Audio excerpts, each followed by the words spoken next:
What we found was that there is indeed a relationship between migratory moths and the migratory bats that prey on them.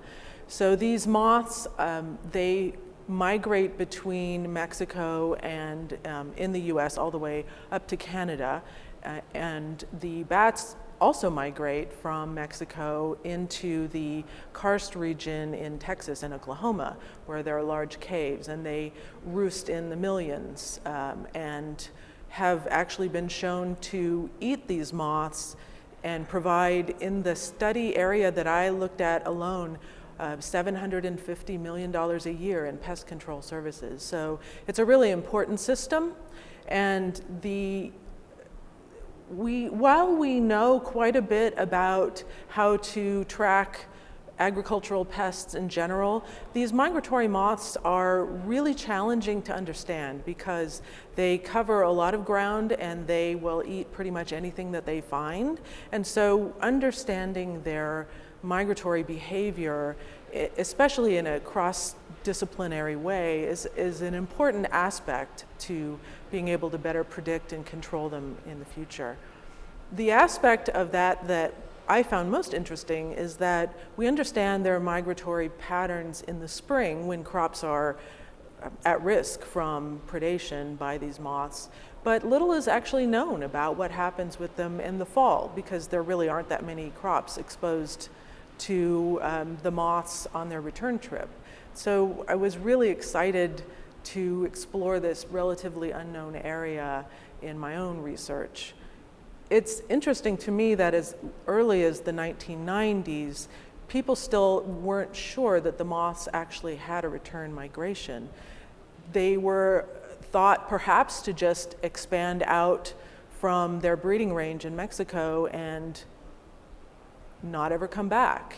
This doesn't seem to make sense, especially if you understand something about evolution, but it really wasn't until the 1990s that we started seeing some evidence that the moths do return. And it's particularly gratifying for me that I've shown solid evidence of return migration in autumn for at least 5 of these migratory egg pests. We were pretty sure that that climate, and particularly cold front passages, was a likely driver of the system, as it has been shown in other parts of the world. And so I spent 3 entire fall seasons in Texas.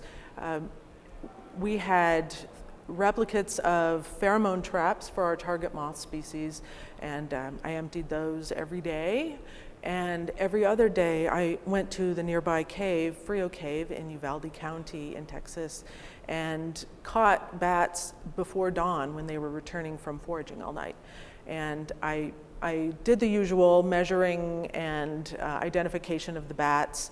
And in addition, I collected fecal samples. So I caught 25 bats every other morning and kept fecal samples from each of those bats.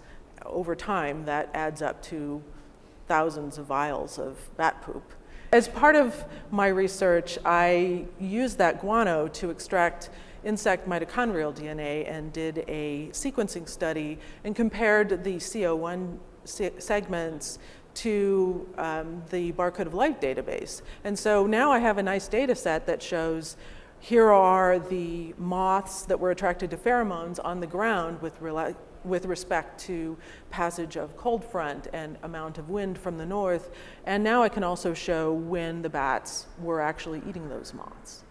What we've learned is that the bats control these pests when they are coming through the area, but the fall time is autumn in Texas is very dry, and there really is little there for insects to live on. And that time of the year is when the bats are trying to put on the fat that they lost having their pups over the summer before they can do their own migration.